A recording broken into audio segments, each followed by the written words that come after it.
Coaching Soccer Weekly, episode 387. Mastering Mixed Skill Levels. Entertaining, educational, and inspiring soccer content to help make you a more effective coach, player, or soccer parent. Hello and welcome back to Coaching Soccer Weekly, presented by World Class Coaching.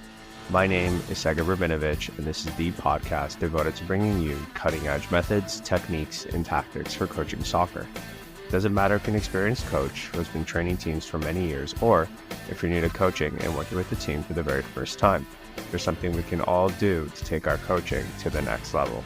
This weekend, my teams had 4 games. I was only at 2 of them.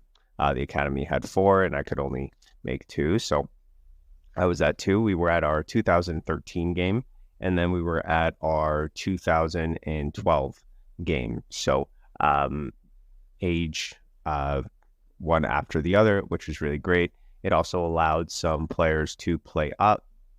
So some of our 2013s actually stayed and played for the first half of the 2012 game. So that was really good. And I really like to do that whenever I can, have those players just kind of guest play. I think that really helps in their development. First playing someone their own age group, and then those players that do really well that game, then we kind of reward them and say, okay, no worries, stay for another game. We'll try to get you in, at least for the first half a little bit, to play with some of the older kids. So that was really great. Both teams played really well. Our 2013s didn't have a goalkeeper, so because of that, we let in some goals and ended up losing at the last play of the game. But by far, we were, I thought, the better team, moved the ball really well, and just overall played, I thought, a very good game. Now, our 2012s also had the same type of game. I thought we played really well, kept possession really well. There were some fantastic 1v1 highlights, some players doing Maradonas and really great moves, switching the ball. And probably the player of the game for me was our goalkeeper. Now, he made a lot of mistakes. He let in some goals because of his positioning that he just didn't really understand. When we lost the ball and we kept possession in the other team's half, I think for the first time in a very long time, and I think that had to do with pushing up that defense that I spoke about a while back. I think it might have even been last week or the week before. So it's really great to see that they're able to do that. But when we lose that ball, it's the goalkeeper's job to do one of 2 things, right? It's first and foremost, if we lose the ball, then it's to block that player. So what I mean by block is getting in between the ball and the net. So there's no shooting lane. Now, if the player wants to shoot over him and try that, that's fine. But the shots that were taken were just simply because he didn't block the player properly. So that's what we mean by block. That's one of our first defensive principles, in between the ball and the net. So because he didn't do that, a lot of those goals were just shots from like half. So those I don't really care about. And they ended up getting, I think, like 4 of those. But again, we played really, really well. But what I was really impressed by was, one, the way he moved the ball. So he was really good with his feet, which I love. And 2, how defensively he would intercept through balls. Every single long ball that came towards him, he would run out and just tackle and fight for that ball. To me, when I think of that, it's kind of like when I used to think of a sweeper, right? So I don't know if sweepers will actually ever come back, but the sweeper was really that player that would just kind of clean up everything. Any mess, any long balls, any player that was really fast, they would come in and just, usually slide tackle the life out of that player. So he did a really good job with that, like a really good job from a defense and from an attacking point of view. And because of the way that we play, until we have that type of goalkeeper in every single team, which I think now, except for our 2013 team, that team is set. That team is a possession-based team because the possession starts and ends with the goalkeeper. To me, what I have started to find is that they are the most important player on the field. So as a coach, it is very important to invest in that, right? You need a goalkeeper coach. You need someone who knows what they're doing. That's one. And then that player has to constantly be aware of what to do in 1v1 situations. And that's really what we're working on, right? With our 1v1s, when we have 6, 7 groups playing at the same time in our 1v1s, and it's one goalkeeper, they first of all have to make insane saves, which, it's kind of that second effort save. And that's really what our goalkeeper did. So many just incredible saves. And then on top of that, they have to constantly be aware of how to deal with a breakaway, because if you're playing a 1v1 and you beat the player, then you're on a breakaway. So our goalkeepers will charge at you, and it's fantastic. I absolutely love it. So he did really, really well. And I've seen those types of games from every single one of our goalkeepers. Our 2016 goalkeepers getting better. He'll have his first season. He's getting really good with his feet. Our 2014 goalkeepers just on another level. And what's great about this 2012 goalkeeper is he actually started with us in the winter. So since then, he came in with no soccer experience at all. He wanted to play goalkeeper, but he didn't play for any other clubs. We were the very first club. And right now, I would say he's probably the best goalkeeper I've seen at this age that we've come up against. Now, we are tier 2, but going into indoors with a smaller net, I am very confident with our U9s, with our U12s, which are, they're going to be U12s, our U13s, which are going to be our 2011s, fantastic goalkeeper there as well. And then our U14s, we have a new goalkeeper. So he's probably going to take about a year to develop. So we'll see how the indoor goes, but we're bringing him in for 2-hour sessions. And the idea with my goalkeepers, rondos.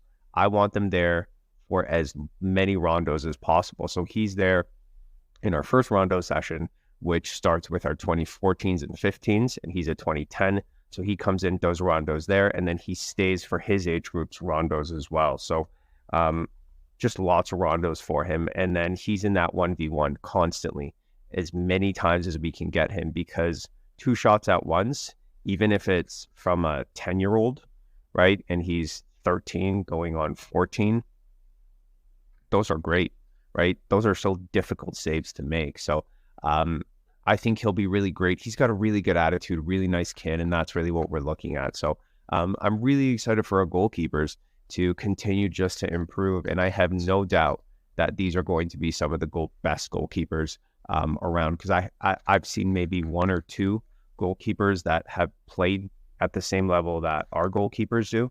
So very exciting stuff. And I love that we can now say we're really good at developing goalkeepers, because it's consistent with every age group. Now, what was also really great is that both of our goalkeepers, our 2014 and our 2012 goalkeepers, were in the Monday Zoom session.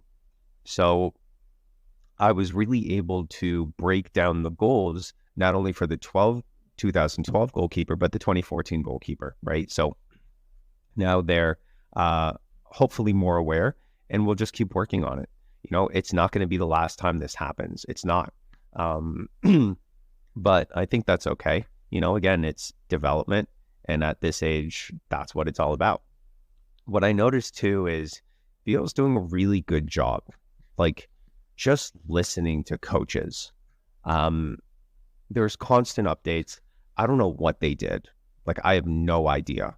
But the recording was probably in like 12K.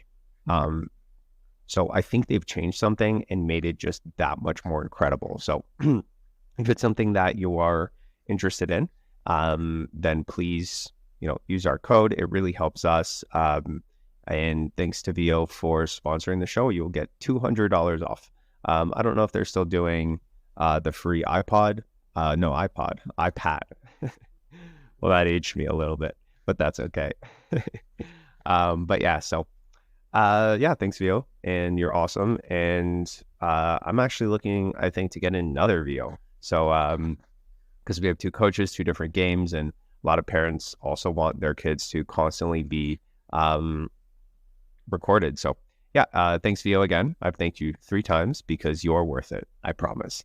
And if you don't have one yet, you should get one. They're very affordable now. So go Vio.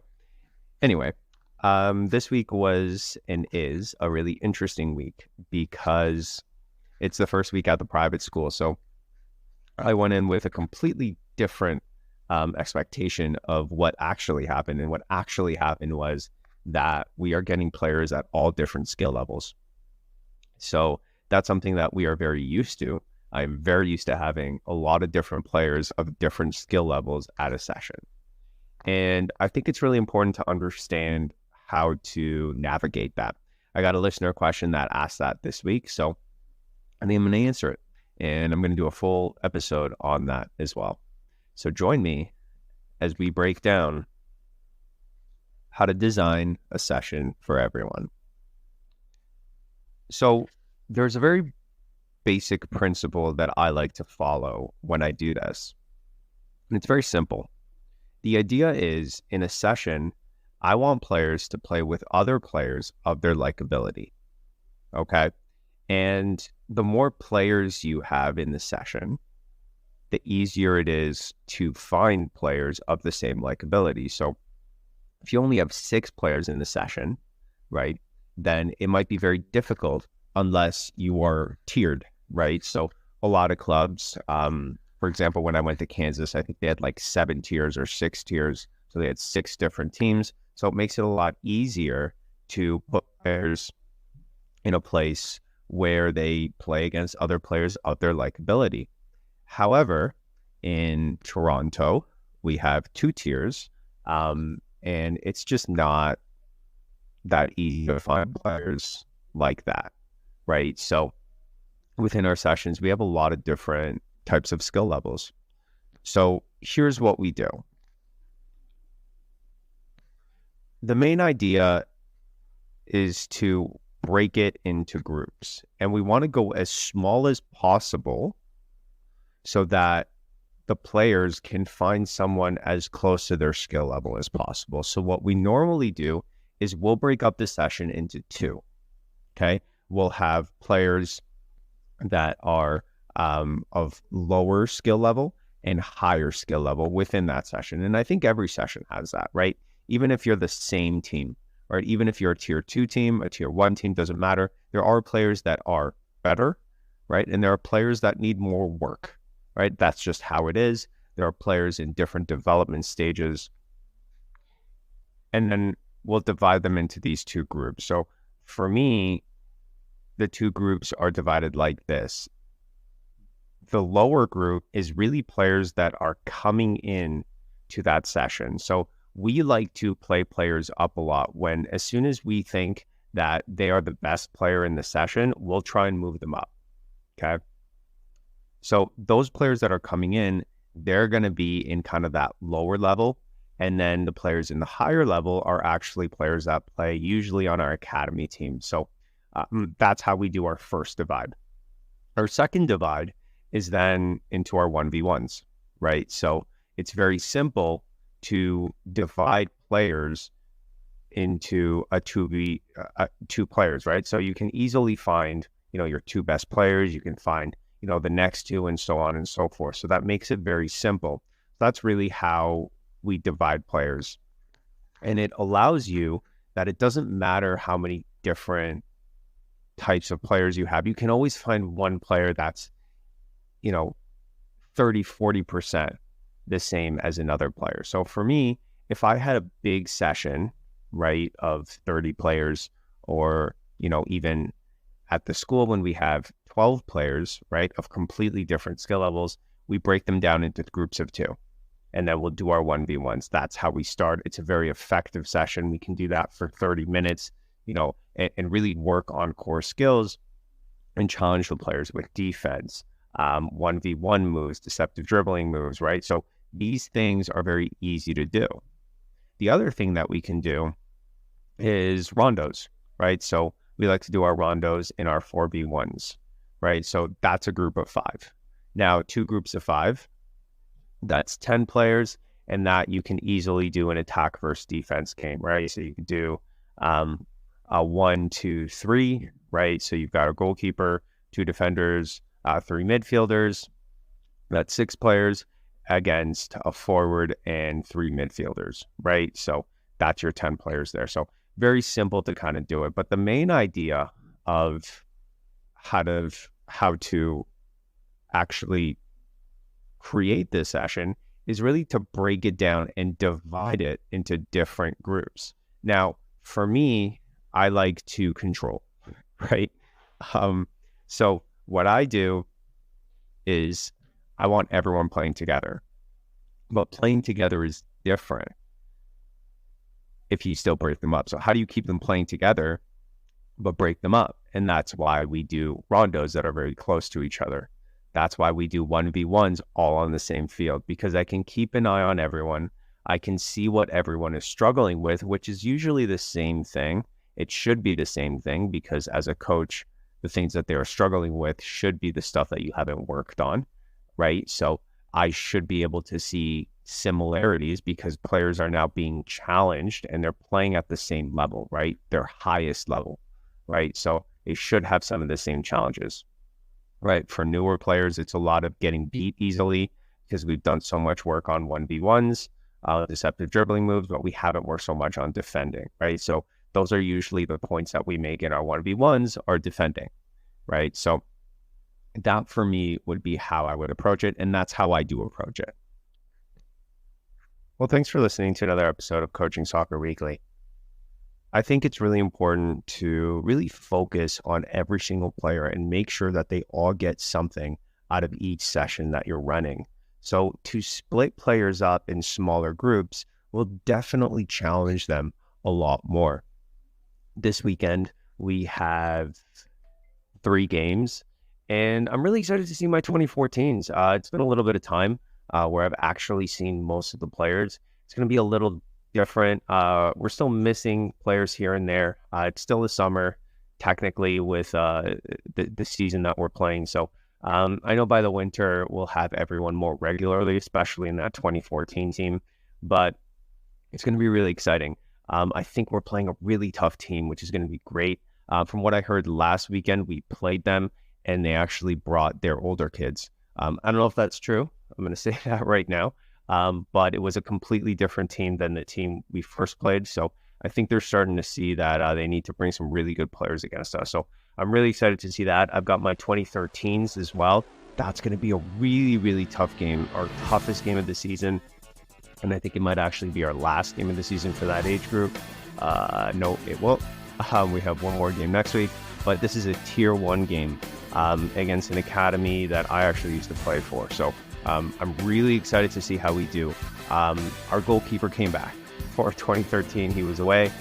So again, this is going to be a really interesting weekend full of 2 really tough games. So am I expecting us to win? Probably not, but I just want to see how we do in that tier 1 environment with the 2013s, and then how we're going to be playing against these, from what I understand, a big, strong, fast team with our 2014, 2015 players. So super excited, and I will, as always, keep you posted next week. And until then, enjoy the journey, enjoy the moments, but most importantly, enjoy the game. Coaching Soccer Weekly is a production of World Class Coaching. All rights reserved. Hey, thanks for watching all the way to the end. And you can check out more of our videos right here. And if you haven't done so already, I would really appreciate it if you'd hit the like button and the subscribe button.